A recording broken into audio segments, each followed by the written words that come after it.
Welcome to Nick and Dave Deep Dive the Metaverse, a podcast exploring cult classics, subculture, and geek media. I'm Nick. And I'm Dave. And we will be your tour guides for this deep dive of Tony Scott's 1983 neo-noir psychosexual vampire thriller, The Hunger. Yeah, I like that description. It kind of encompasses all of the big beats. I mean, this is David Bowie in a vampire movie. Let's be real. You don't know how long I kind of went back and forth on whether to call it expressionistic or neo-noir because they overlap with each other so much. Sure. But ultimately, the trench coat and fedora and all of the light coming through Venetian blinds, I went with neo-noir. I think that was the bigger influence over German expressionism. Okay, well, it's good. I liked the neo-noir part of that because, there's, like David Bowie with a trench coat and a fedora and wearing a suit all the time. And they have this really cool apartment and there's always these shafts of light. It takes place in New York. Mm-hmm. New York feels like a character in the movie. Yeah, this is a very New York movie. Like, a lot of movies get filmed in New York. Yeah. But this one is, like, really in New York. Yeah, there's a lot of walking on the street and entering these big, beautiful buildings that feel old and have weight to them. Yeah, I saw this interview with Ed Norton the other day. This just minor tangent. And he was talking about you can always tell when the cinematographer is from New York versus whether they're just visiting by how they shoot the Brooklyn Bridge. So, I mean, I don't have the frame of reference to know if this one shot it in the true New York fashion or the tourist fashion. But I did notice the obligatory bridge shot. Yeah, this movie is really interesting because it had somewhat of a mixed reception. Mm-hmm. I think everybody wants to love it because David Bowie's in it. Yeah. But its storytelling didn't land with everybody. Right. So it was one of those things where some people really liked it and some people didn't. It also felt like, and we'll get into this, but it felt like it had a little bit of a mixed identity. Yeah. In that there's like these random scenes of like 80s club people dancing or music or light, like strange kind of like 80s neo I don't know what you call it, new wave or sort of goth vibes in there thrown in, and they are related to a vampire movie, but they're not really related to the story of John and Miriam, the two leads. Correct. Yeah. Had you seen this movie before? No, this is a first go, and I watched it cold. Yeah. So I literally started it and I said, David Bowie's in this. Oh, you didn't know? No. Yeah. I had only seen two scenes because I had seen a version of the opening scene because that is the official video for Bela Lugosi's Dead is a rework of that opening sequence. And that opening sequence is really cool. Yes, for sure. The opening of this movie is dope, so check it out. And then because I have, I'm a Susan Sarandon enthusiast on some level, I'd seen the sex scene from later in the movie also. Okay. Yeah. Shout out to Mr. Skin for pulling all the nude scenes from movies. Yeah, I mean this movie's just really interesting and really weird. I'm glad that we're kind of deep diving another vampire movie. Mm-hmm. And we'll if you divers have any ideas about vampire movies or werewolf movies, because Nick's into that, go ahead and tweet at us. We both kind of talked about on our personal socials about this and got a lot of suggestions from people we know. Yeah, and we got. We put the question out on Instagram also, and so far only one response. So, give Instagram some love, divers. Yeah, it's important. All right, so, I mean, I don't want to talk too much about this movie before we get into it. Okay. So what have you been up to? Oh, man, for once, I've done some stuff. Oh, man. So last weekend, I mean, staying on the vampire topic, the Hollywood Theater here in Portland has been doing like a series of Werner Herzog movies, and of course I had to go see Nosferatu on the big screen. I couldn't let that slip by. That's awesome. Yeah, and I mean that's a dope movie. I had never I'd never seen that before. I've seen the silent version, like the 1921 Murnau Nosferatu, several times. I have like 2 VHSs of it, one to organ music and one set to typo negative. Oh, nice.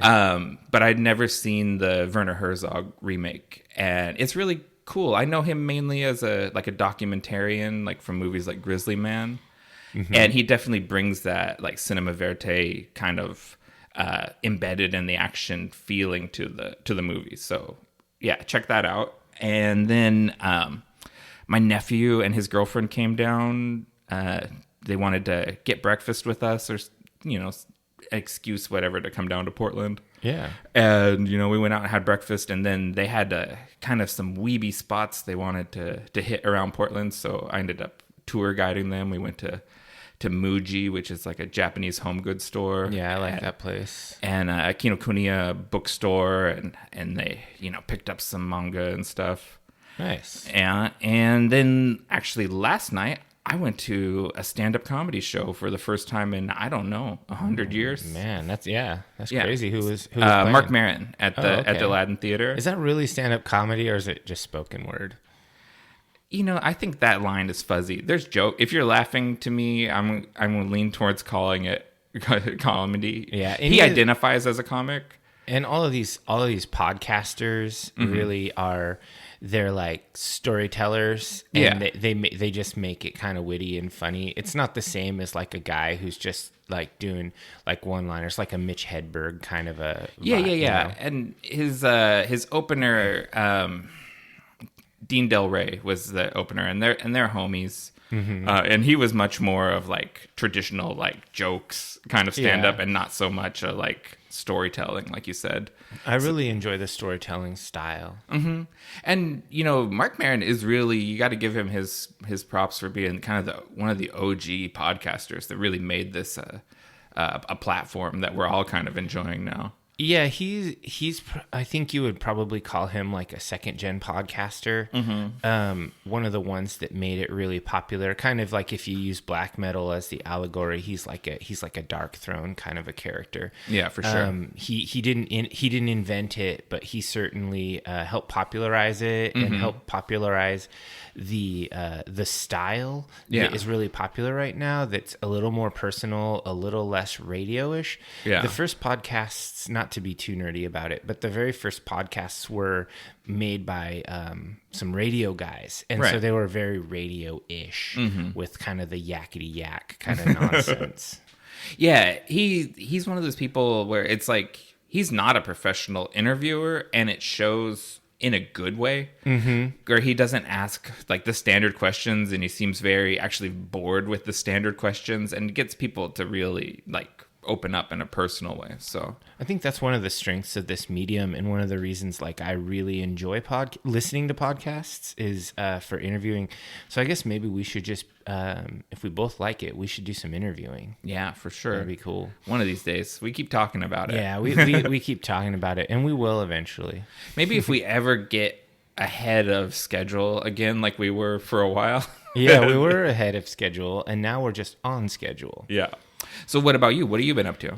Well, I mean, nothing crazy like seeing some movies at the theater or anything like that. But it was my birthday. I'll just say both places require you to show proof of vaccination before you go in. So I'm not just out there being reckless. Sick virtue signal, bro. Thanks. Okay, I cut you off. What were you about to say? It was my birthday, and happy birthday, and wedding anniversary the other day, which are the same day. I also bought this house that we sit in now on that very same day. We signed the final paperwork, so it's a very special day.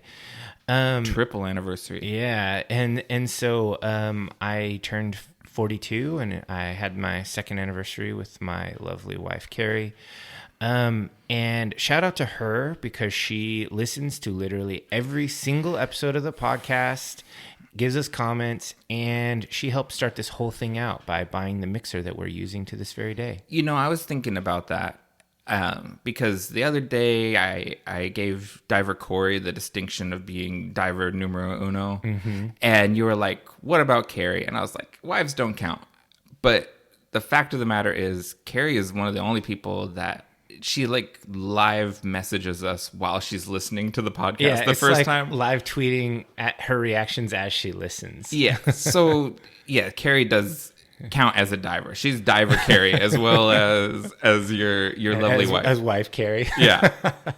So yeah, I mean, it was my birthday and anniversary, so I was given some really cool gifts by my wife and my in-laws and whatnot, and it was really cool. And prize among them is a new amplifier, which is a Roland jazz combo, which famously used by Robert Smith, and it's been used on every Police album and just numerous super popular amplifier because it has a really, really interesting and unique sound. So that'll be featured on the next Barrowlands album for kind of those clean, more ethereal tones and stuff like that. I was like, is that shifting or signaling a shift towards a more post-punk sound rather than a true Cascadian black metal sound? We were never true anything. We were true hybrid mixologists. But I mean, here's probably like a world first. We're doing a Sisters of Mercy cover on our next album. So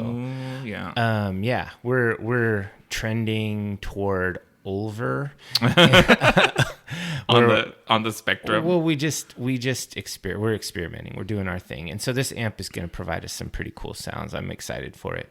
And we went out to dinner to a super nice restaurant on the waterfront of the Columbia, and had a beautiful table overlooking the water and everything. It was just super nice. It was a great way to spend our anniversary, and had a good time. So that's pretty much the only major event aside from the normal work, disc golf, that kind of stuff. Just the norm. I keep myself busy. Yeah, for sure. But not a lot of new stuff. So that brings us to this drink we have before us. What is our podcast fuel? Today, our podcast fuel is Millennials Hate Centennials by Riverbend Brewing Company. It's a fresh-hopped New England IPA.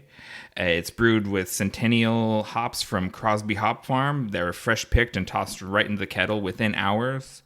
It's got, the tropical aroma, flavors of lemon zest and fresh pine, and a pillowy soft body. That's their words. And then I should, because they say it on the can, they have this very millennial, very designy can by Electric Graphics Design with this sort of the symbols of the millennial generation.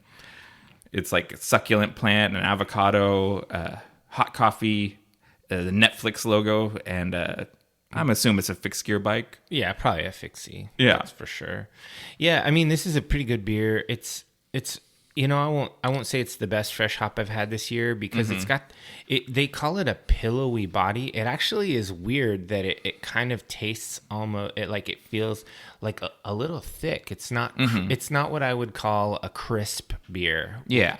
I selected that on purpose because normally we're like a brunch time podcast, and today we're in full on breakfast time. Yeah, this is straight up morning recording. Yeah, so I thought a hazy, something with a little more body would be a better breakfast beer. Yeah, for sure. I mean, this literally is my breakfast. I haven't eaten today, so this is it. Me either. We're gonna get punchy. Yeah, it's gonna hit us. Maybe I won't have a second one a little bit later. Oh, live on the edge. All right, so let's go ahead and take a quick break, and then we'll come back and deep dive this crazy vampire movie.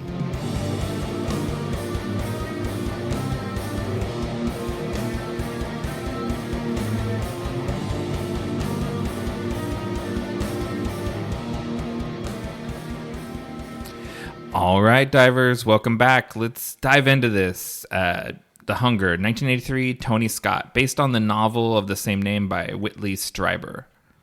I mean, this is a really interesting concept. The whole plot behind this movie, the meta, and so I mean, it's not super complex. And when the big reveal happens, you're like, oh wow, this is cool. But it does not surprise me. It's from a novel. This feels like something that could have been a really interesting book. Yeah, so mea culpa, I normally I would say read the book, but literally what I listen to audiobooks because I have a lot of time on the road. This book is not available on audiobook. So I didn't get like every other Whitley Strieber book, Wolfen and the Greys and all this stuff. That's all available on Audible and at your local library, but not this one for some reason. So I didn't get into the book.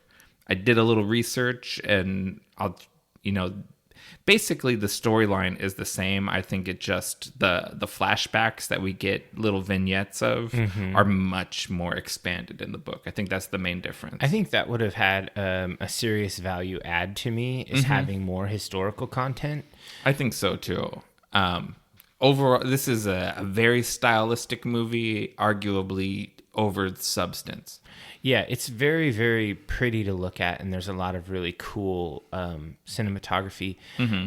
But a lot of times you're left kind of wondering what's happening or what's going on. Yeah. So, I mean, just jumping into it, it literally opens with like a music video. Yeah. I mean, the first thing you see is Peter Murphy looking dead down the lens of the camera.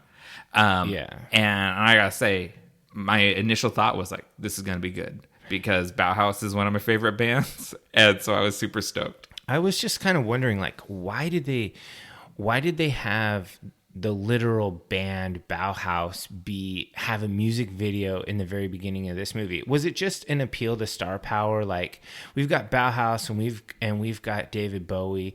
Check this movie out. I think that they just are emblematic of that scene, and they really wanted to capture that scene, the sort of Batcave goth scene. And Bauhaus is like the kind of the band in my opinion. I guess people might think Sisters of Mercy. I'm a Bauhaus guy, so I think it roots it right then in the time that the movie is set. I mean, it's really great music, and it's a cool video, and it's kind of flashing back and forth between the band and kind of a scene that's playing out, where there's, this mysterious lady and a guy in a car, and it seems like, we're meeting the vampires, like that's what I was getting out of that. Yeah, so our lead vampires, Miriam and John, it seems like they're picking up another couple for swinging activities is sort of how it's portrayed. And they're looking real smooth, and they easily pick up a couple of goth party goers or whatever, and they take them back to their very swanky townhouse or something. Yeah, and there's like, they have kind of, all of this is kind of artsy vignette music. There's not really much dialogue or any at all. Oh, yeah. And so there's like a scene change, and they've got like a projector, and the lady from the couple they picked up is like dancing in the light of the projector, and then Miriam is smoking, and John, played by David Bowie, is he's kind of looking on, and there's another dude, the other part of that couple, on the couch, and it's like, oh, okay, so this is kind of going to be an erotic scene of these vampires preying on this couple, and that's exactly what happens. They pair off. John goes with the lady, and Miriam goes with the dude. And they're getting busy, kind of. Yeah, it definitely. Style. It looks like they're gonna hook up, a sort of normal swinging situation, and then these gold ankh necklaces with little blades on them come out, and throats get slit. Yeah, it's like you pull the bottom part of the ankh, and a little knife blade comes out. And so I was just like immediately struck. All this iconography, like the aviator sunglasses and the hairstyle. I guess Miriam wears like those new wave kind of triangle sunglasses. Yeah. How much this defined the look of the modern vampire. Like when you think of Dave and I both, grew up playing like the World of Darkness role-playing games. This is the setting of those games. Yeah, definitely. I mean, 80s and 90s goth punk underground scene is definitely where all that took place. And the ankh is kind of an iconic thing from those games. And I thought that this was This was pretty cool. It wouldn't surprise me if this movie was a heavy influence on the authors of Vampire the Masquerade, which came out after this. Yeah, I think it definitely was. And I think this is, I don't know how you determine these things, but I really think this is where the Ankh becomes connected to vampire mythology, because they don't really have anything to do with each other. Yeah. And just stylistically, I'm just struck by how influential this movie is. I mean, it's really cool, and near the end, kind of the erotic scene and the bloodletting and all of that, they're kind of going back and forth. They're flashing to a monkey, that's like a lab animal, and the monkey is doing things and behaving, and it's slowly like degenerating physically. Yeah, the monkey is having a freak out and murdering its kind of cage mate, and it's real graphic and gross. And as the story goes on, this monkey and John are sort of tied together. Like thematically, the monkey and John are on the same trajectory. So anything that John does, the monkey does, it seems like, and vice versa. And I didn't pick up on that immediately, but later on it became pretty clear. And then after they feed on this goth couple and kill them, they take their bodies and it seems like they own their own crematorium. Yeah, they've got an incinerator in the basement. Like I love that they have like a fuck pad and a place that they reside. They don't. Yeah. The two don't overlap with each other. I mean, if you're ultra rich, that sounds like an idea. Yeah, I mean, if you can, why not? But they have their own incinerator, which I don't think buildings of that time. I don't think that's uncommon to have a trash incinerator. Sure, they definitely would have boilers, and you could have an incinerator installed, I think. So I work for an HMO, and I know what a medical waste disposal unit smells like. Yeah. If you were burning bodies on the regular, people would notice. Like that's not a smell that doesn't get noticed. Yeah, for sure. I think, they're just sort of glossing over this idea. And then John and Miriam, there's a shower scene with the two of them, and they're naked and they're being romantic, and they keep saying like forever and ever. Yeah, that's a repeated motif, the forever and ever. Yeah, and they just kind of have this romantic moment after committing double homicide and burning the corpses.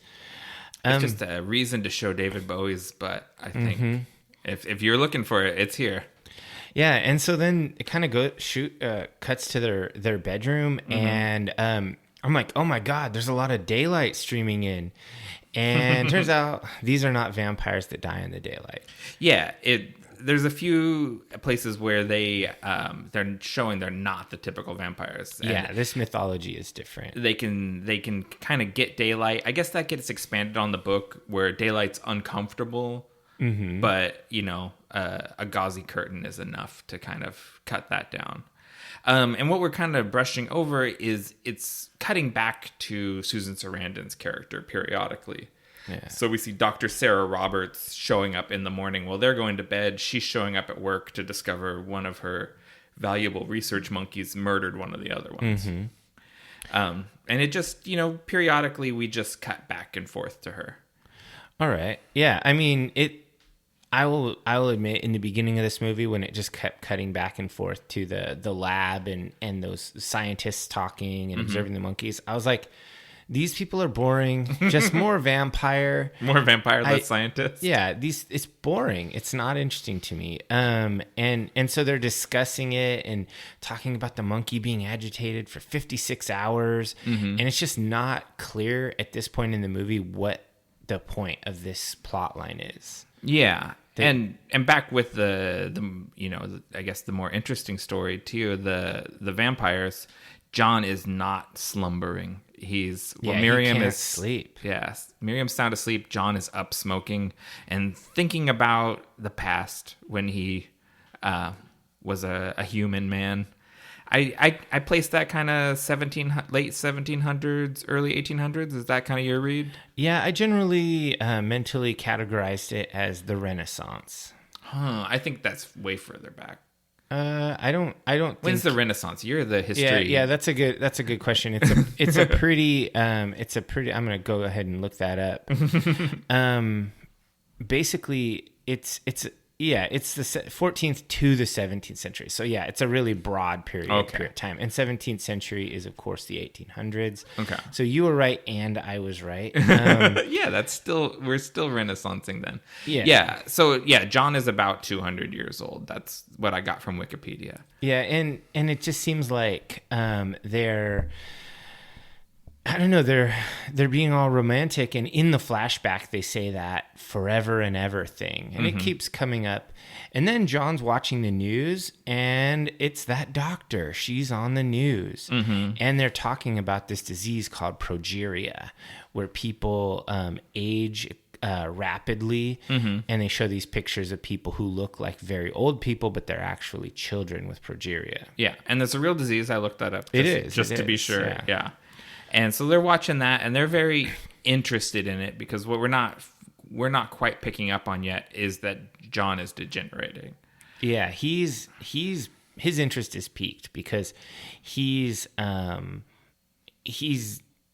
feeling well, he's not doing well, and they drop, and there's a moment of dialogue between them where maybe it's a little bit later where Miriam is like, I've seen this before, like that kind of thing.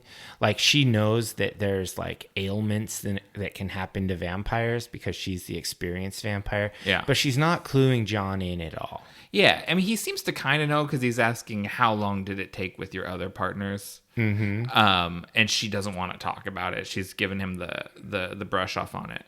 So this is something I think where it's expanded on quite a bit more in the book, that John and her partners are not true vampires. Like she's a true vampire and they're more something like a familiar or a ghoul. Yeah, exactly.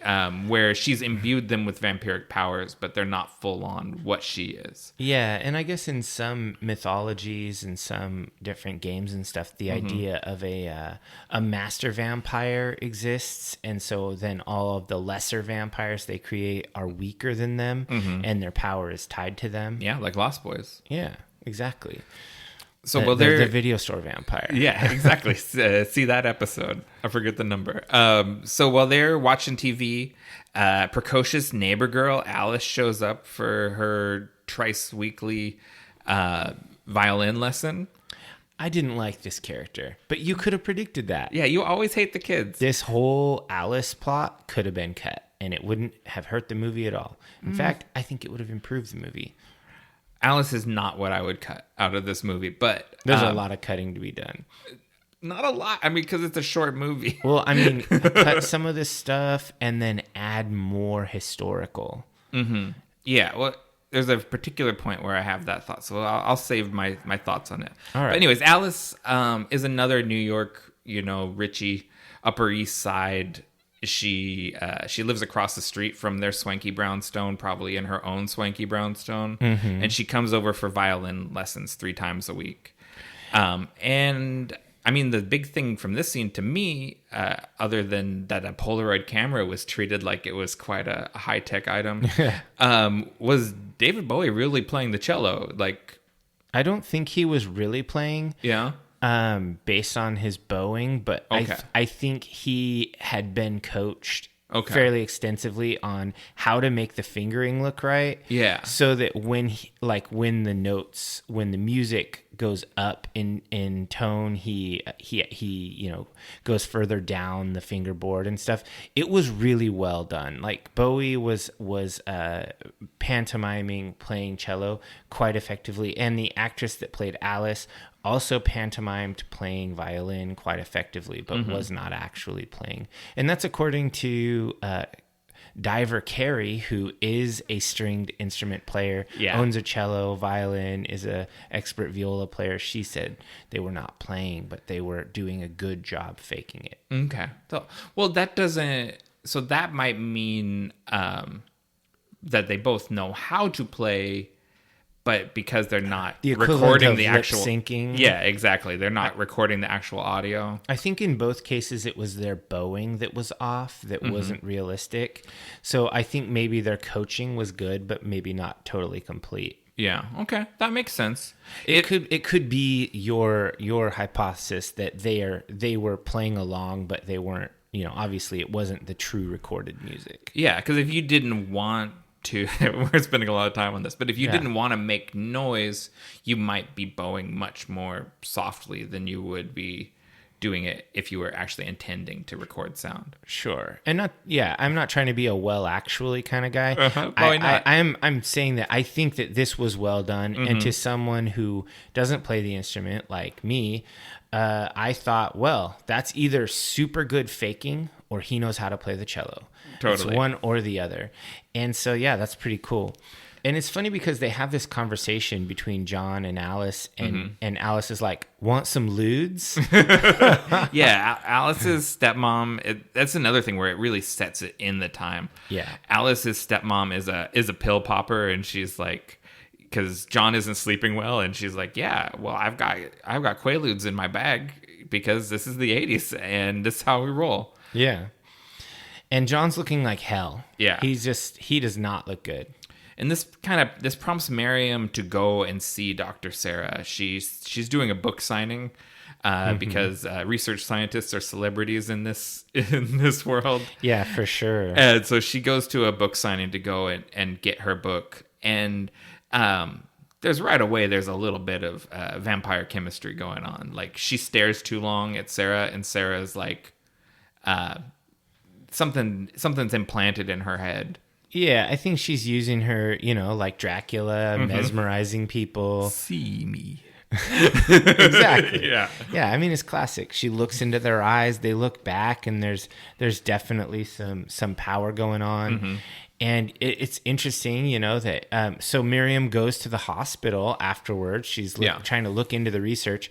Hospitals are not that easy to access, the back areas and stuff. She must have been using some vampire powers. Yeah, because John does the same thing. When he Yeah. comes later, he just goes right back into the back area, and they're like, "You're not supposed to be here." It is like, I go where I want. Yeah. I noticed that when she went there, she was looking for Dr. Humphreys. So shout out to the Humphreys who make an appearance in this movie. Yeah. Well, probably their parents. Yeah. Right. Yeah, and so the doc that she gets to talk to, not Dr. Sarah, but the cool soul brother doctor with the sunglasses, he tells her that basically they have been successfully able to speed up the aging process, but they haven't figured out how to turn the dial back. Yeah. They're making a monkey age prematurely fast. And they talk about the ramifications if they can turn it back. It's immortality. Yeah. Yeah, I mean, it's pretty cool. And I mean, John, then it kind of goes to John's reading that book on gerontology. Yeah. And his hair is falling out, and Miriam's like, I've been there. Yeah.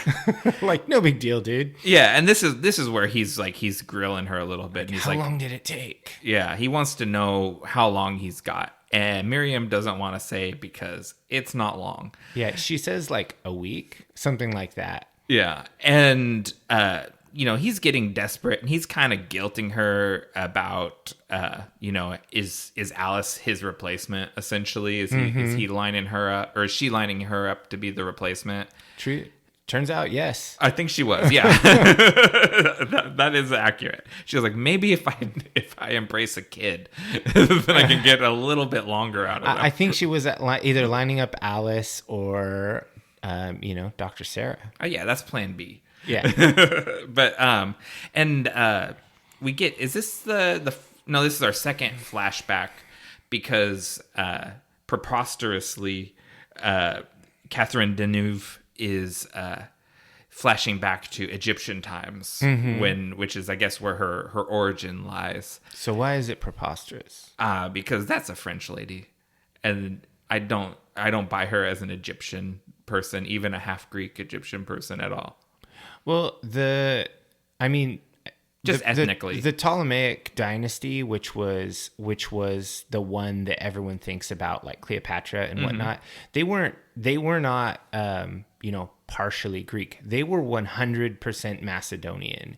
It was a Macedonian family because it essentially extends around. I'm motioning with my hand like I'm teaching a lesson on a map. Okay. It goes down and around the side essentially of the Mediterranean Sea. Okay. The spread of people as well as ships and whatnot. But yeah, the Ptolemaic dynasty is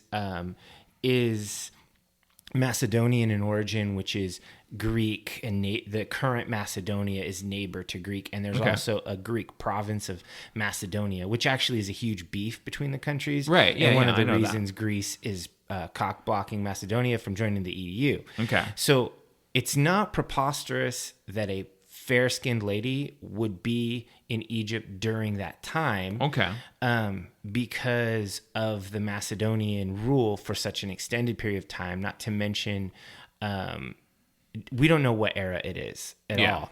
Because if it is the Ptolemaic period, that would mean that it is during the time, the height of ancient Rome, in which we definitely know that more than one Roman general spent significant time in Cairo with legions. So it's very possible that she could have been in that period an Egyptian vampire that looks like she looks. And to your point, France is just kind of across the water there. Well, and the south of France and Egypt, that's in the time period, people did make that journey. Yeah, if I was writing a book and I was going to have an ancient Egyptian vampire, I might have them look not like a French lady, but historically speaking, it's plausible. It's very plausible. Okay, so I will change my preposterous to plausibly.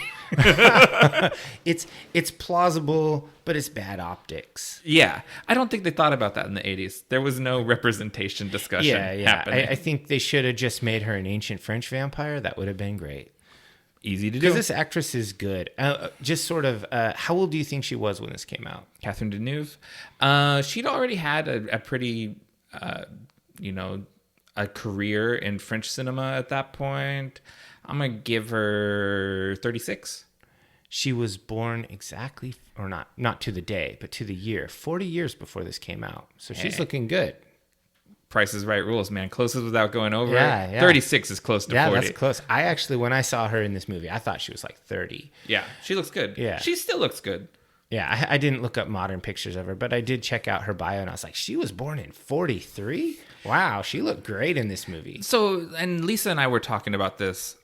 I remember from this time period, because I was a little boy, Catherine Deneuve was quite a sex symbol.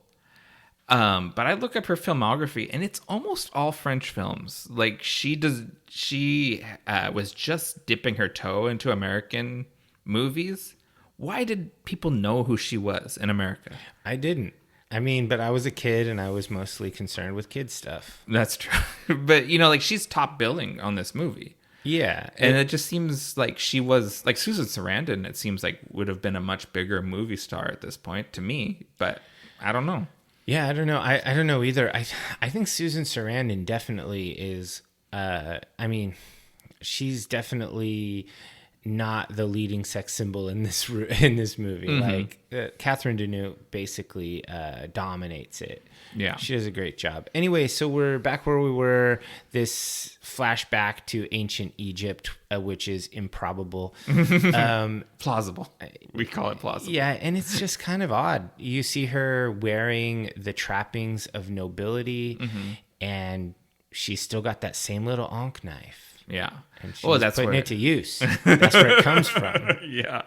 And so John decides to go see Dr. Sarah himself. And he gets styled up as 1983 David Bowie. Like, I almost wonder if he is wearing his own clothes in this movie. And the fedora is a much maligned fashion item. Yeah. Certain people look dashing in a fedora, like David Bowie, Harrison Ford, Humphrey Bogart. there's a long list of people that look really good in it. I even think you can wear it to this day if you're wearing it with the right outfit and you're not wearing a pinstriped fedora that has piercings on the brim that you can buy at Hot Topic. Yeah. That's stupid looking, according to me. But if that's your thing, we don't turn you away. Do you is low key code for fuck yourself. So I was gonna say, don't think because you see David Bowie looking cool, I'm gonna look that cool when I put on a fedora. You will not become David Bowie. I would say if you get a fedora and you wear a classic detective's long coat, a button-up shirt, some slacks, and some stylish shoes, you will look cool. Okay. There is no body type or look that can't make that won't improve. Huh.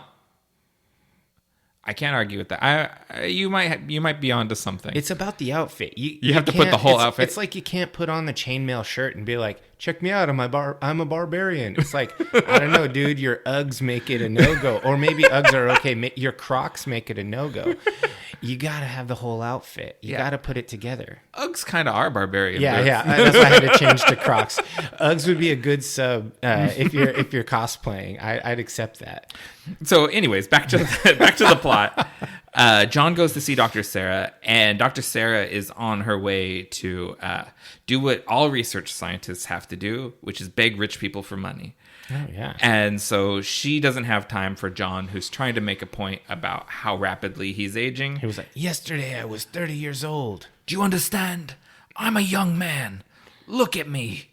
And she's like, "I don't want to look at you." And she looks at him and gives him the unspoken, "Fuck off, you hypochondriac." Mm-hmm. That's like doctors are used to this. Yeah. I feel like that's the default that doctors start off is that I'm skeptical of what you say and I don't believe you. And she goes and places him in the lounge, tells him she'll be back in 15 minutes, and then calls security. And is like, "Keep an eye on this guy."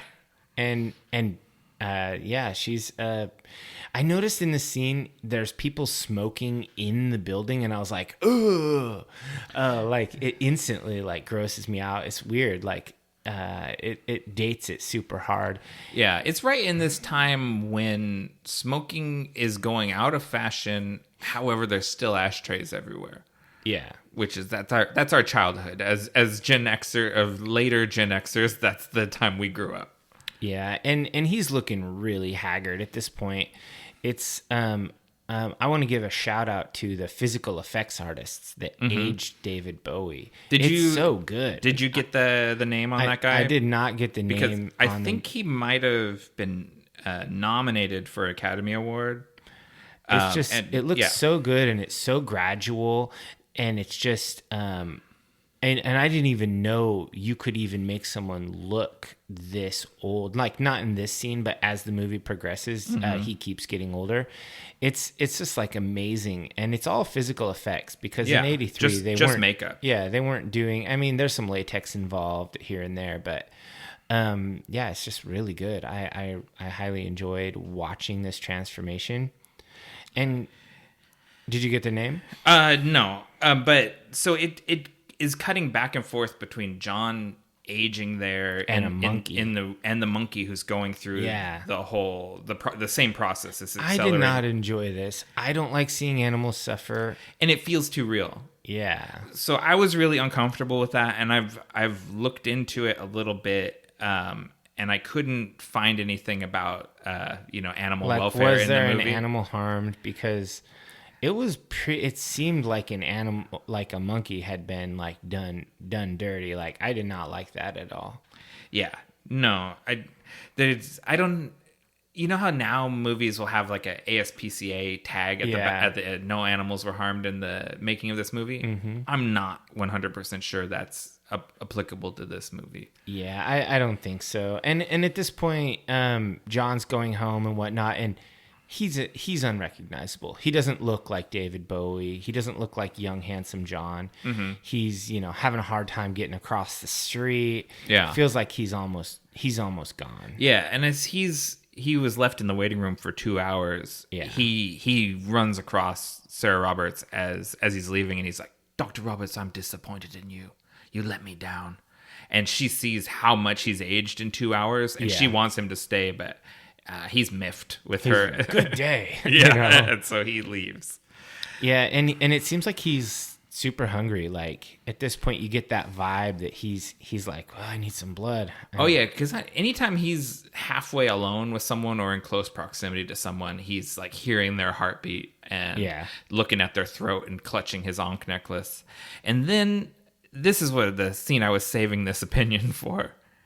The roller skate dance scene? Yes. So we've got a guy with a mullet roller skating in an underpass to Iggy Pop. And it's a long scene. It's a long dance montage. Yeah, we hear almost, I mean, not the full song, but we hear quite a bit of the Iggy Pop song. Mm-hmm. And John comes up and attacks the guy while he's roller skating. Yeah. This is like a 90-minute movie. You don't have time for these sort of scenes, in my opinion. Yeah, you don't have time for 2.5 minutes of dance. Yeah. So this is kind of like where I'm starting to question some of the decisions that are being made in the storytelling was right here. Yeah, and I firmly categorize this in the same mental space as opening on a music video from Bauhaus. Mm-hmm. It was like you're trying to cash in or lean in on your 80s, you're cool, you're scene, this is neat, whatever. They're really like leaning into that. Yeah. And I get it, but it actually would have been cooler if you had leaned into these historical immortal beings and kind of framed them as fish out of water and whatnot. Don't focus so much on the 80s people, focus on the vampires. Yeah, more on the story and less on the aesthetics. Yeah, and I mean, there are cool aesthetics associated with these vampires. Like when they're in their beautiful New York home, and it's got like these statues, which seem very clearly that Miriam has had for she's just been collecting them, yeah. And it's just beautiful. Like there's so many cool shots. No need to have a roller skate dance scene. No need to have a Bauhaus music video. You could have had that on the trailer. You could have opened with that same song and had them predating these people, but focus on the vampires. It's a vampire movie. And not so much on the band, like really showing the band. Yeah. The band didn't even need to be in the opening Just sequence. The music and the club would have done. Yeah. Exactly. We don't need Peter Murphy. He's not in the movie. We always need Peter Murphy. No. I like Bauhaus, but I mean, it's not a good storytelling decision in my opinion. Okay. I'm with you.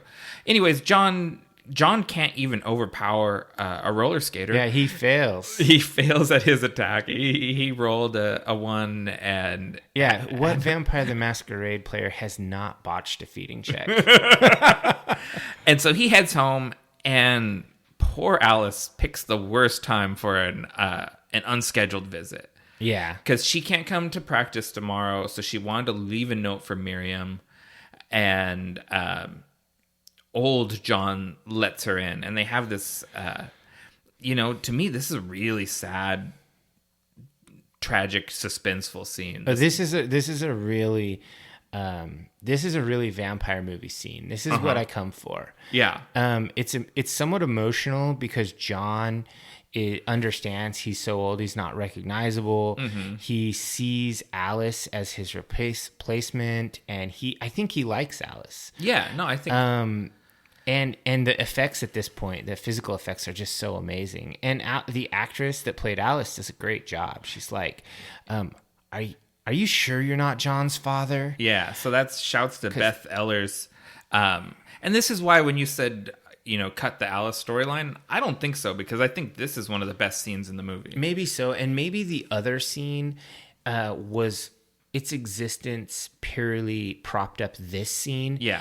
I just think that scene was a little bit boring. Okay. It wasn't that additive to me, but if as a setup to this scene, yeah, it was pretty cool. Because basically what happens here is he's interacting with Alice, and Alice is talking, and he asks her to play and all of that, and then he snatches her and cuts her with the Ankh knife. And you see the blood splatter onto the sheet music and it spreads on the paper. It's really artistically done. Yeah. That's not what blood looks like on paper. Not at all. But, it was cool. Yeah. And it's really tragic because you know the futility of it. No matter how much he feeds, he's out of time. And so she's snuffed out for no good reason, but just because he can't control himself. See, I think that there was it was interesting to consider the ramifications of this and the motivations, because I think character perspective, whereas we're just watchers of this movie, the author and probably the director really considered what is John doing and why. He's doing this partially because he failed to overpower the dancer, who's a full-grown man. Yeah. But he can overpower a juvenile girl. Right. Also, he has already sort of indicated that he thinks Alice is his replacement. And so this is almost like a spite move against Miriam. Because he resents Alice. Yeah, he resents her. He's jealous of her. And he needs blood. And she's a handy victim that literally came to him. It was an opportunist thing that's also a situation where he gets to put his thumb in Miriam's eye. Yeah. No, I think you got the right read on that. It was pretty cool. And yeah, it's pretty cool. Pretty terrible. It was pretty cool artistic storytelling. Yes. I'm not saying killing a kid is cool. That's not cool. A deep dive of the meta, we do not advocate child murder. No, but we do advocate artistic scenes in movies. So Miriam gets home and she finds John sulking in the music room, and he guilts her more about we get the repeated refrain of forever and ever. Forever and you ever. said forever and ever. And Miriam just can't deal with this because it's harsh on her mellow, and John's begging her to kill me. Yeah, release me. And she's like, she can't or really won't do that. And she says specifically to him, and I wrote this down because I thought it was just really dark. She goes, "There is no release, my darling. No rest." I was like, ooh, that's dark. Yeah, and that's tough. And she finds one of Alice's signature Polaroid photos on the floor and immediately realizes what he did. She's like, oh, what did you I and she's mostly like low-key bummed. I wouldn't say heartbroken, but just sort of like, oh, I like that little girl. Yeah. That wasn't necessary. It was definitely bummed out. Was the vibe. And she goes over and picks up John and just carries him out and takes him to the elevator. And they go upstairs and they get to this kind of airy attic place, and there's pigeons everywhere, and there's like shafts of light coming down through skylights, and it's really cool and artistically filmed. And you see there's like these canvas tarps, and they're over there's like some stuff is stacked, and she pulls out an empty wooden box, and I'm like, oh no. Yeah, so this is when she, I think for the first time, explains to John what the backside of Forever and Ever looks like. Yeah, which is basically your body wears out and can no longer sustain being a vampire, but you won't die.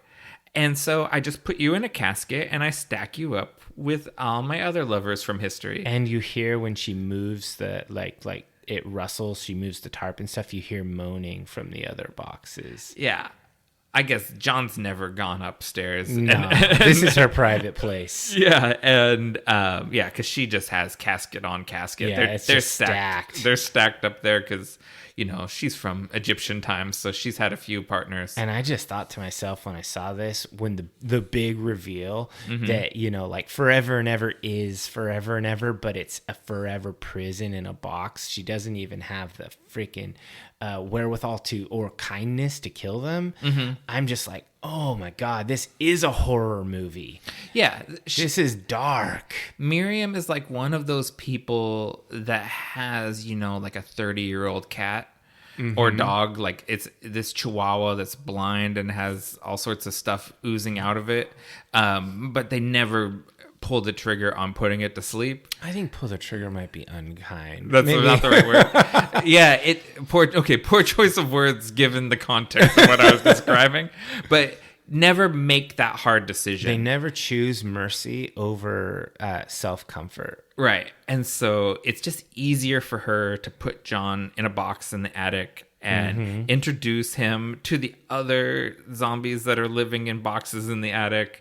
And, go ahead to go see Dr. Sarah, because at this moment, my thoughts when she puts him in the box, closes it up, puts him in the stack, covers him with the tarp, I think to myself, Miriam is straight up evil. This is just evil. And then what's she do? She goes straight to the next one. Yeah, because Dr. Sarah, who she already low-key enchanted on their first meeting, just like she just puts irons in the fire whether she's going to ever pull them out or not. Yeah, she's just planting seeds. She might go and water them later. Yeah. No big deal. Dr. Sarah shows up because she wants to see John, and Miriam is like, John's gone to Switzerland. And Sarah's like, oh no, just like her mind goes to like, he went to go see some other doctor when I should be studying him. He went to some specialist there to get treatment, and he's not going to get treatment. Yeah. And so Sarah gives Miriam her contact info. When you have to be by a landline, this is much more complicated than it is now. Yeah, for sure. And she leaves, and then a detective shows up looking for Alice. Yeah, and I mean, this was another throwaway scene. The whole detective angle, this could have just been cut. Yeah, but shouts to legendary character actor Dan Hedaya, playing kind of the same schlubby guy that he plays in every single movie. Yeah, I mean, I just didn't really think there's much of a value add. They talk, she dismisses him, and that's that. He's not a good detective. No. It's like, he notices nothing. There's been no cleanup really done. We did get a kind of obligatory her throwing the Polaroid camera in the incinerator. Like, sure. It's pretty minor. But basically, we're pretty sure that at this point, Miriam's going for Sarah Roberts, the doctor. Because Sarah is like walking back to the hospital. She's nearly hit by a truck. Yeah. And it's sort of implied Miriam uses like her vampire magic to stop the truck. She kind of clutches the note with the contact info, and the truck comes to a stop. Yeah, I thought to myself immediately, I was like, oh, well, that semi-truck has amazing brakes that don't exist in reality. Right? Totally. It's a full-on Mack truck, and it stops on a dime. And then what happens after that? I mean, guess basically just Sarah comes back, right? Well, because Sarah is having like hallucinations. She's hearing sounds and not feeling well. She keeps hearing the phone ring, which is she goes in. Miriam kind of calling her to call her. Yeah, she it's like all awkward. She goes back to Miriam's place because she's not feeling well, and then she's chatting with Miriam while Miriam's playing piano softly. And then they have drinks, and they're getting comfortable. Dr. Sarah takes her jacket off. Yeah.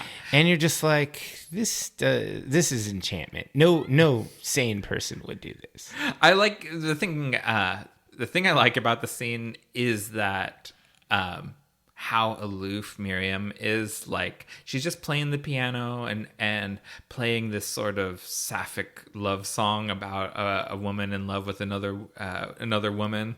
And Susan Sarandon's like, is it a love song? She's like, I told you it's a song about two women. She's like, well, it sounds like a love song. Well, then I guess it is. and it gets, and then the cheesiest thing in the movie happens. Basically, Sarah spills wine on her white blouse, and she's like, she doesn't say it, but better take this off. Yeah. I was like, oh God. Yeah, but like I said, this was the other scene in the movie I had seen. God. I'm a fan of Susan Sarandon. We're not, one time I was listening to, we'll do a little sidebar here. I was listening to a podcast, and there was a guy, and he was talking in a gross way about a female celebrity that he thought was attractive. And I don't want to do that here. No. We're not those kind of people. But I will say, I think Susan Sarandon's a very attractive lady. Well, I mean, obviously this scene was included for its, the artistic value of the story. Mm-hmm. Obviously, it's a story of humans and immortal beings, and humans have sex with each other. Mm-hmm. So do immortal beings. Yeah. And so they portrayed it in a way that wasn't like graphic or gross or anything. Mm-hmm. It was a good scene.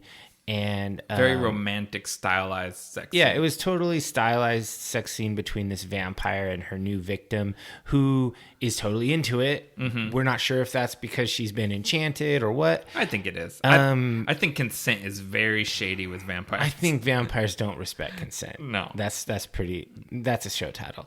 The big. Okay. Yeah, divers, if you don't know, we don't come up with show titles until after we record. Yeah, so. Well, I think, or in the process. Or in the process, yeah. So, I mean, Sarah gets her first taste. Yeah, here. she makes her vampire. Like, she cuts her, they exchange blood. It mingles right there.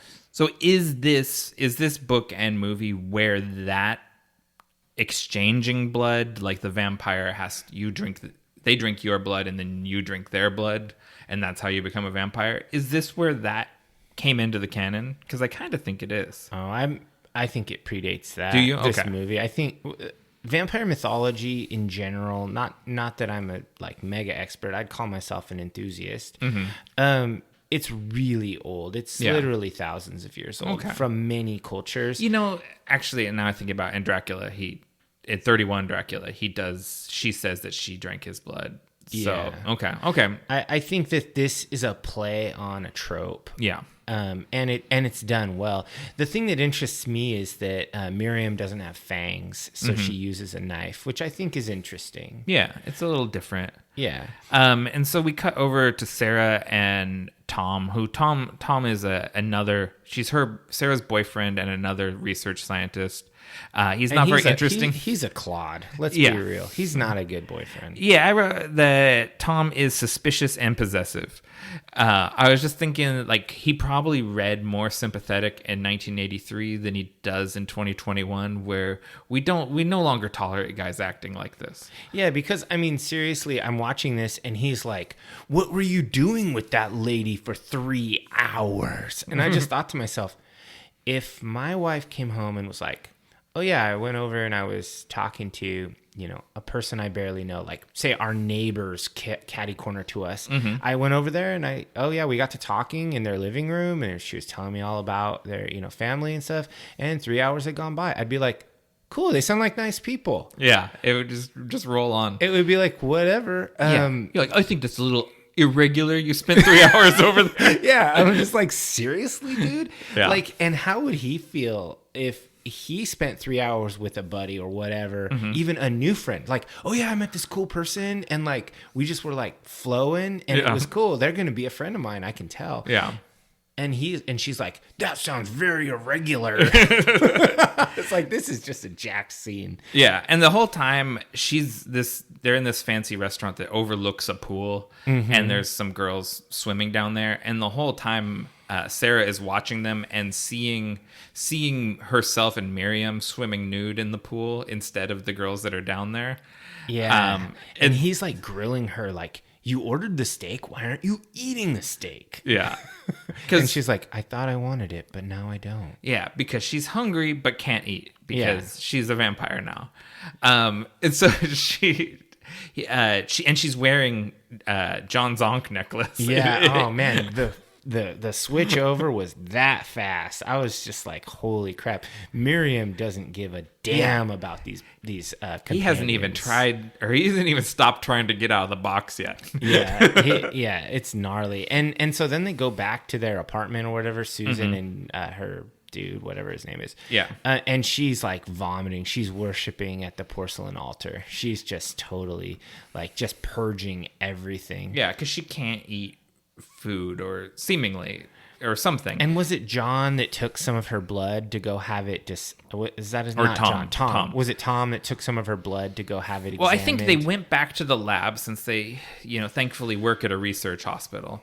And they're analyzing her blood, and our blood scientist guy is explaining how there's two types of blood, one of them not human, and they're fighting for dominance. Yeah.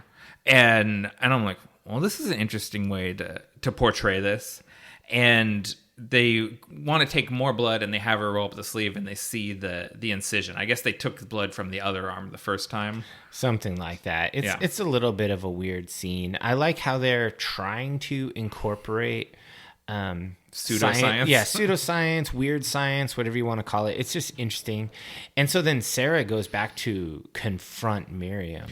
Yeah, she's like, "What did you do to me? Where'd this blood come from? Blah blah blah." And Miriam just like slams her against the wall and is like, "You belong to me now. You don't get to talk to me like that." Yeah, they have a little tussle, and Miriam gets like a little wound on her face or something. Gets scratched. Yeah, it's a two-way street going on here. Sarah is not going calmly into the night. And so Miriam lays it down for her. I'm a vampire. I've made you into a vampire. You belong to me. No matter what you want to do, you're going to have to come back to me because you'll need to feed. And I'm the only one that can teach you how to do it. Yeah. Sarah storms out, goes to a payphone to call Tom. But she's not having any luck. She gets accosted by young Willem Dafoe. I noticed that. That was pretty cool. With a quick little cameo. And him and his buddy think she's a crazy junkie. Just in case the addiction metaphor that they've been laying down very thickly wasn't getting to you, they pinned a rose on it and called her a junkie. So how do you think this whole thing would have been scripted out in a modern movie with like cell phones and stuff? Because there's a lot of drama surrounding the fact that she can't get a hold of him because he's not near a phone.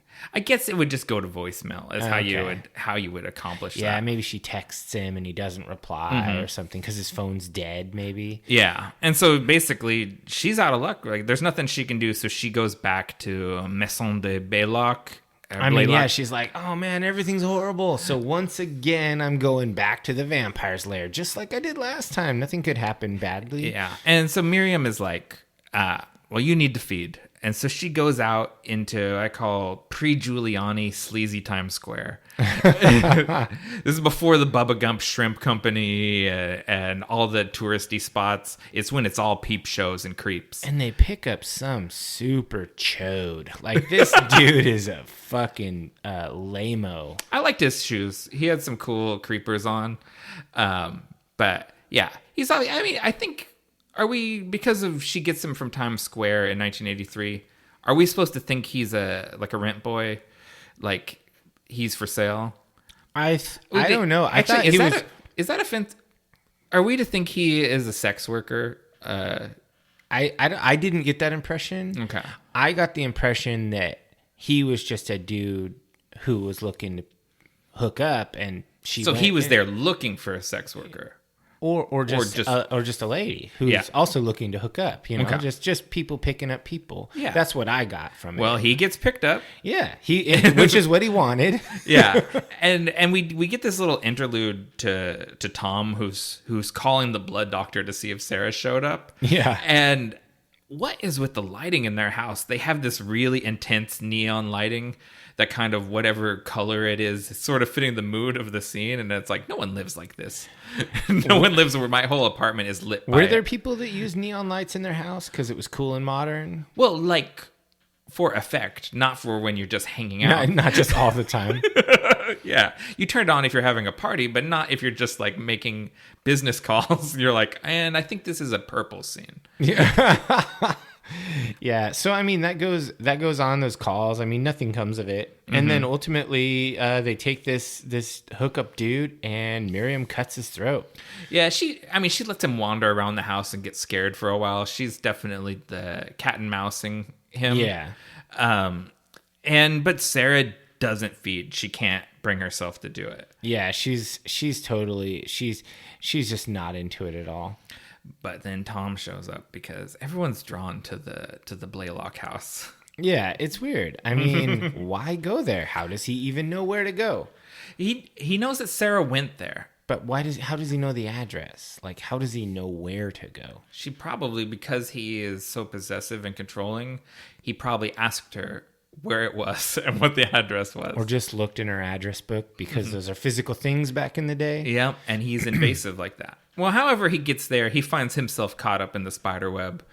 And so the lame chode guy died for nothing. Nobody even fed on him. I think Miriam probably You think did. she might have been She's waste not want not. Yeah. She had her fill and then dumped him in the incinerator. Yeah, so like Tom shows up and somehow Tom knows that Sarah is upstairs. Oh, Miriam tells him. She's like, second floor in the bedroom.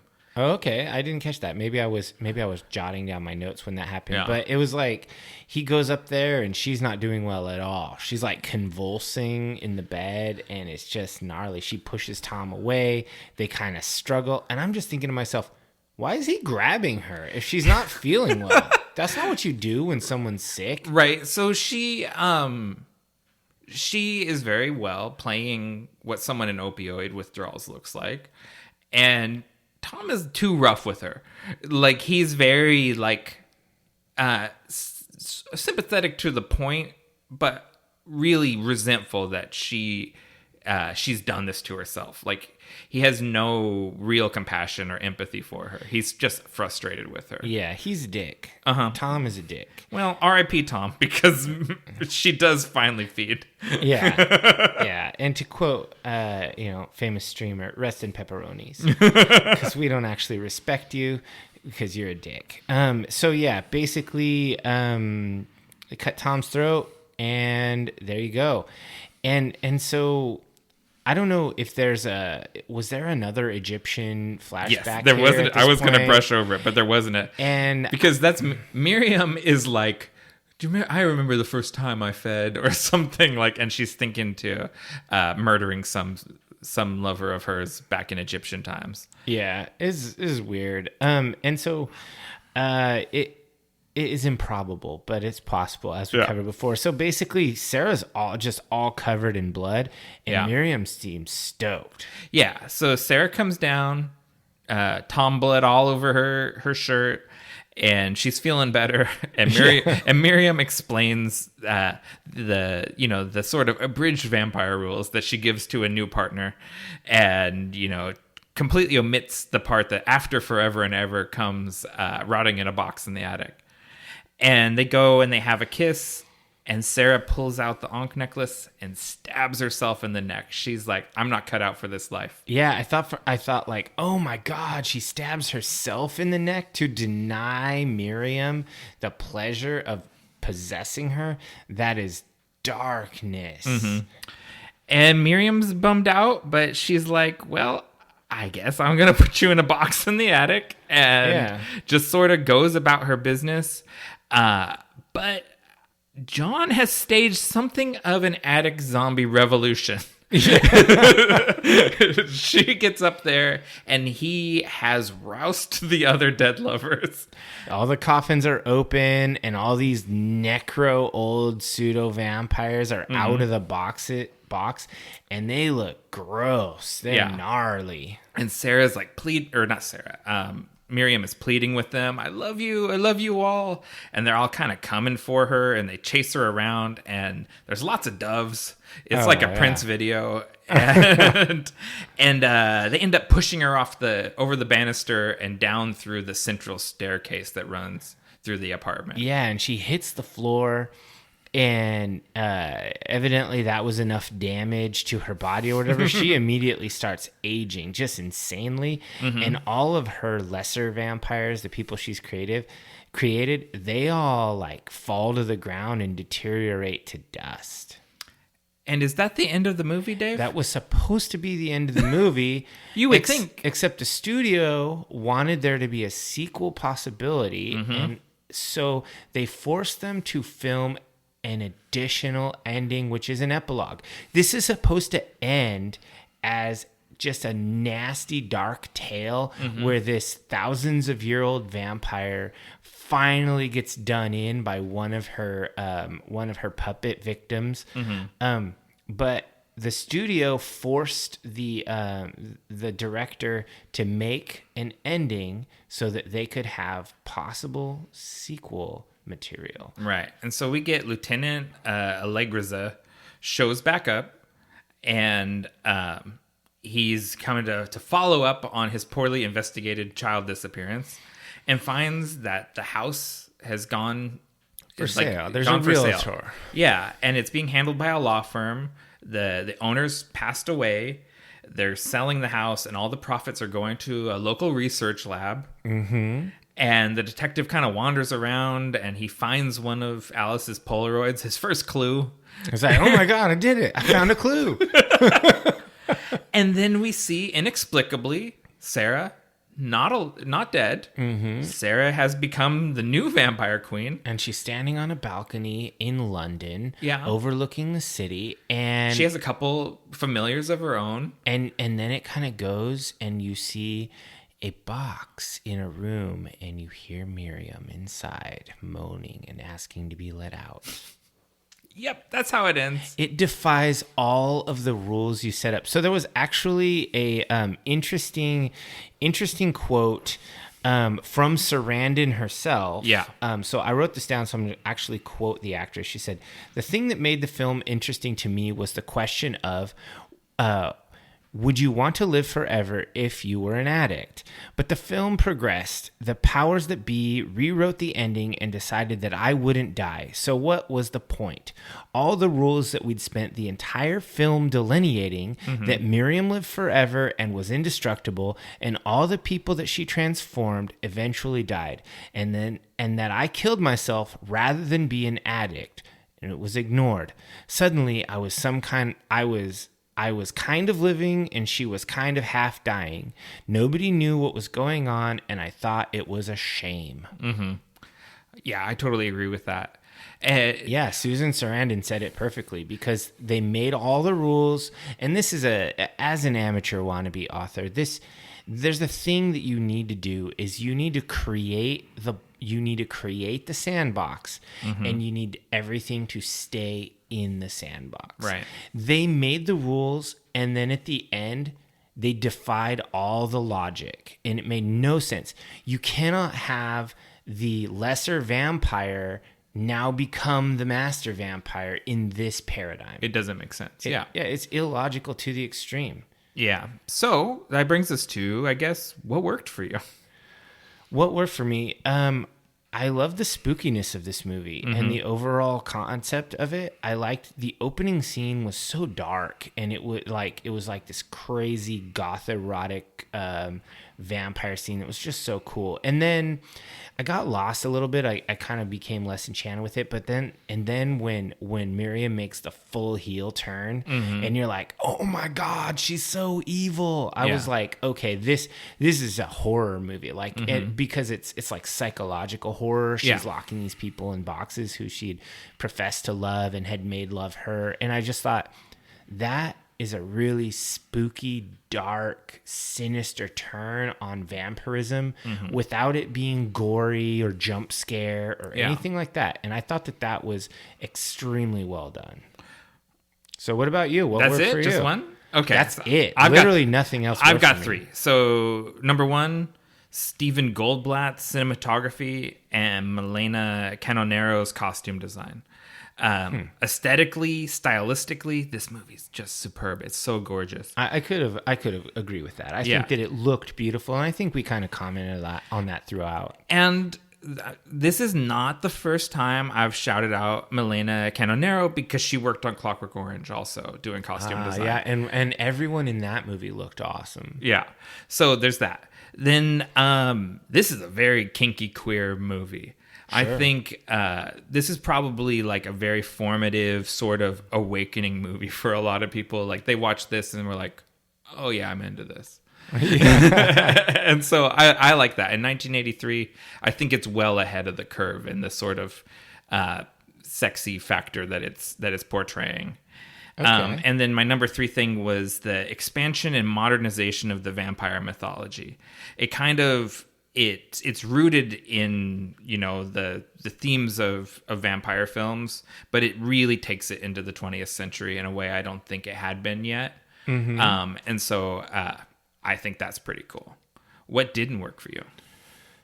Honestly, I think that it was a very linear, slow burn of a plot. There was only one surprise in the whole thing, and that was when you find out that she had an attic full of former lovers.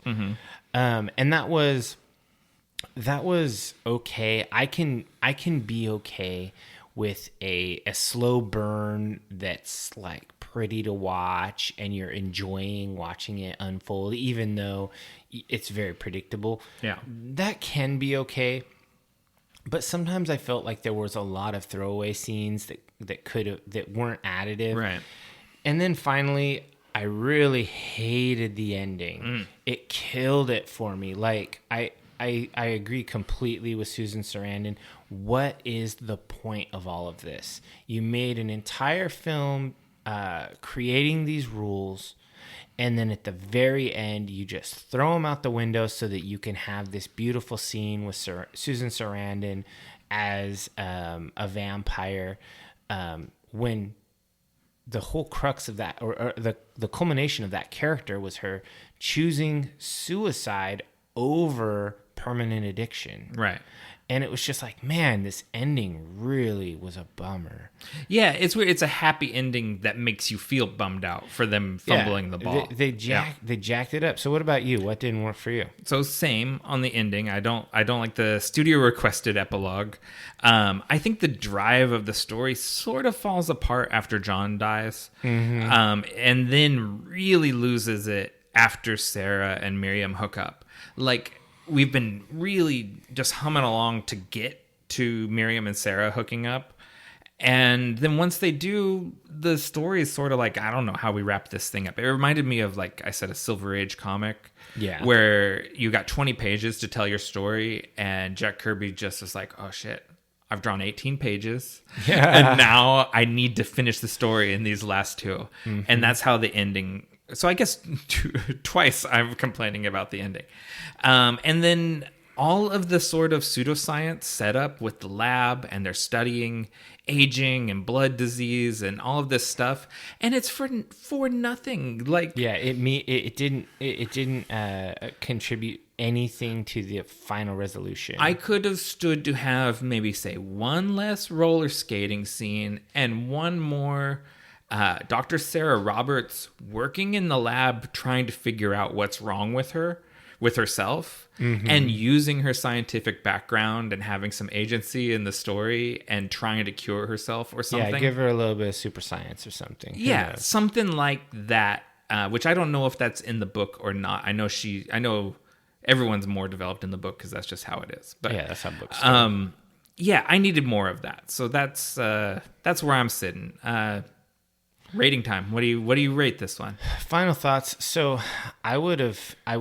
So there were a lot of problems with this movie overall, like music video, skating scenes, super slow plot, throwaway cop scenes, throwaway annoying boyfriend scenes, just a lot of wasted time that could have been spent on more interesting parts of the characters. Right. But I was willing to give it a 3 because I enjoyed it. I love vampire movies, so I'm enthusiastic to watch them. Right. But the ending, it put a stake in my heart. So I had to give it a 2.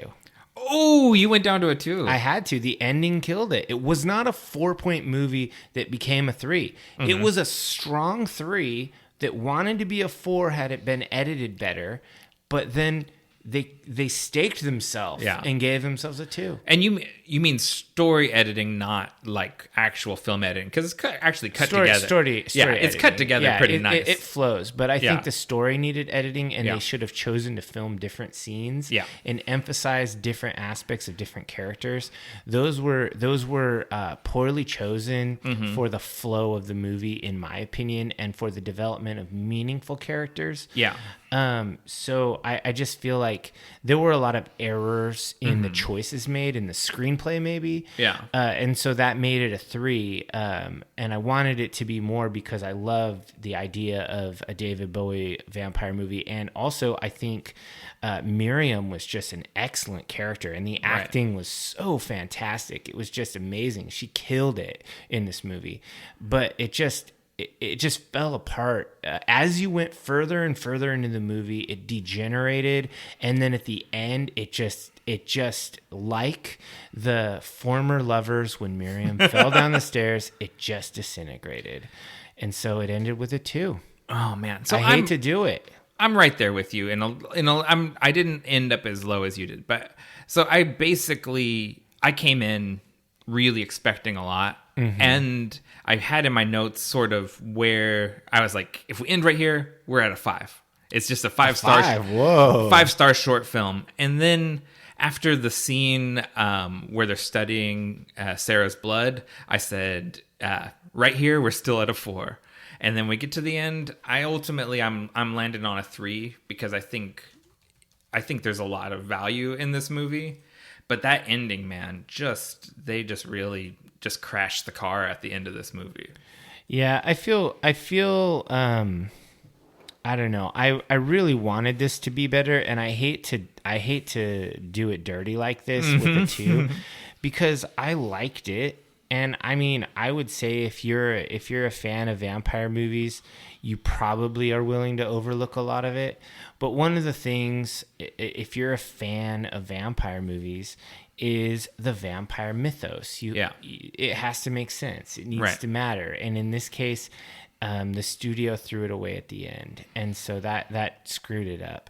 Oh. So as far as public reception goes, it's a little hard to show these ratings from online sources because, like we discussed in the last episode, they're all dated and it's mostly watched by enthusiasts. But still, Metacritic gives it a 52%. Okay, so that's 2.5. Rotten Tomatoes gives it 55%, 2 3/4, and then IMDb gives it a 6.7, which is the most generous of the offerings. So somewhere between a 2 and a 3, you and I are on it. Okay.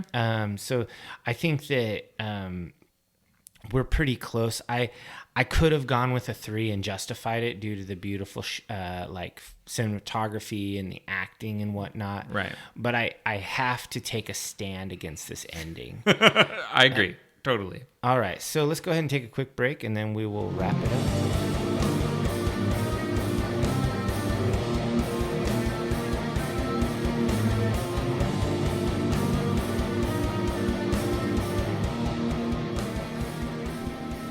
All right, welcome back, divers. It's time for that final segment, the one where I ask Dave, what are you into right now?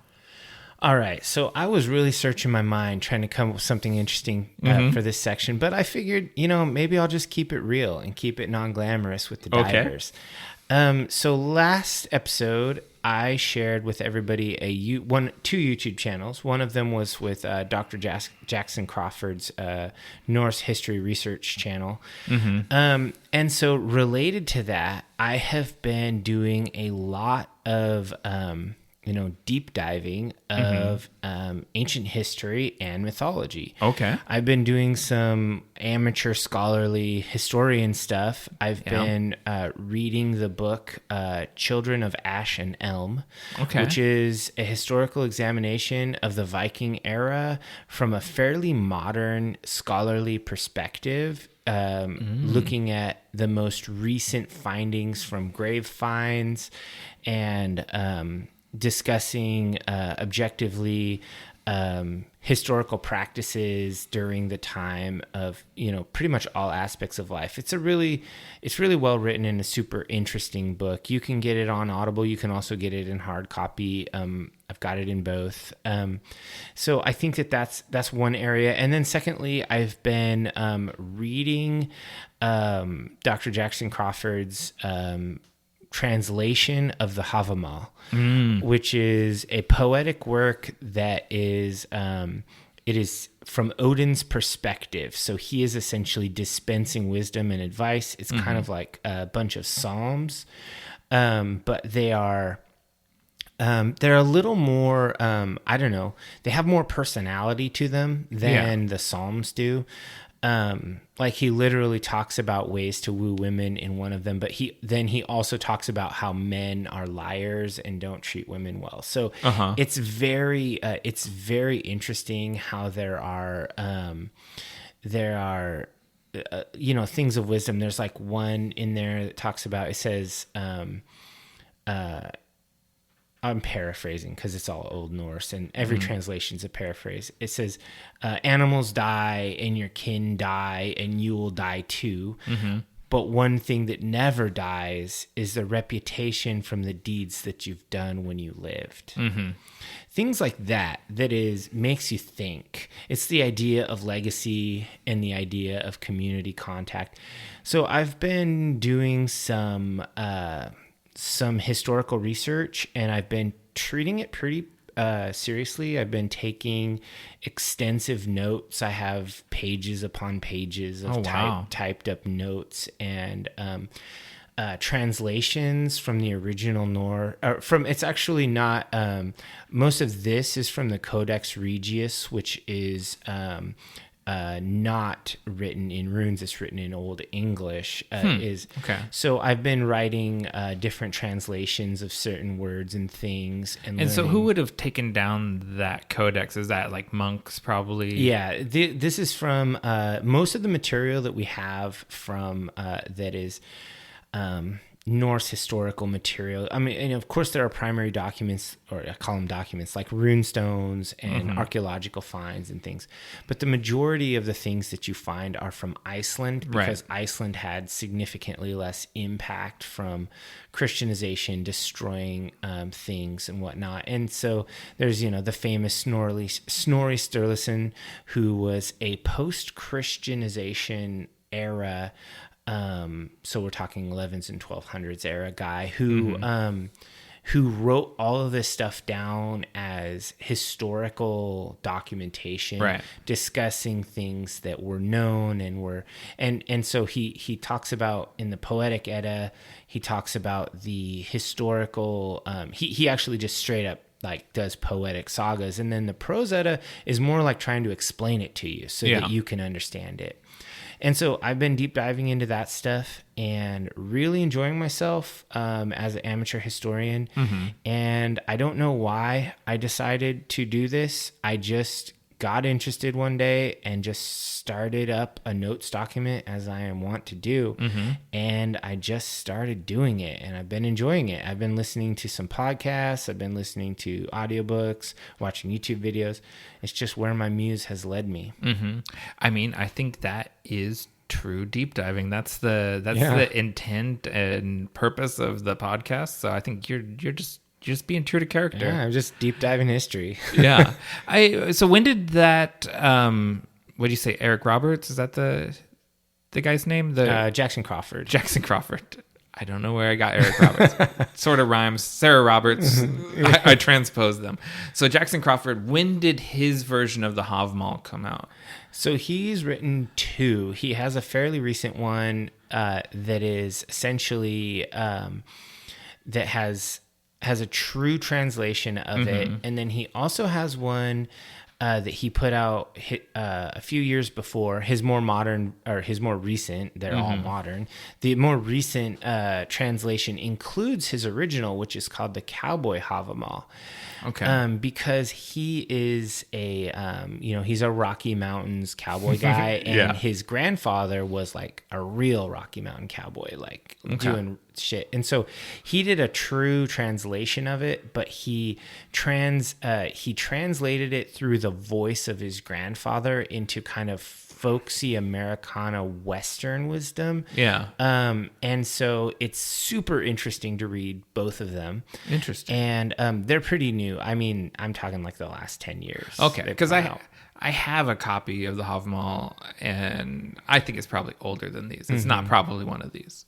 Okay. Yeah, I mean, there have been dozens of translations of the Havmal that have come out, and some of the translations vary over the years as Old Norse scholars have understood more accurate translations of specific words because they can cross-reference from other finds that have greater context for the same words. Okay. So the translations evolve as understanding improves. Yeah, totally.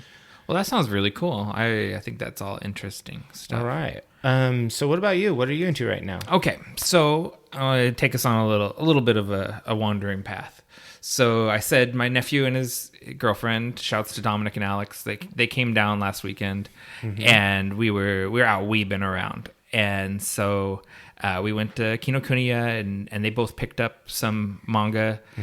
Dominic got the first volume of Blade of the Immortal. I was pretty proud of him because he said that new anime and manga is not speaking to him, and he wanted to go back to some older stuff. Nice. And he's like, "This looks cool. What's this?" And I was like, "That is cool. You should read it."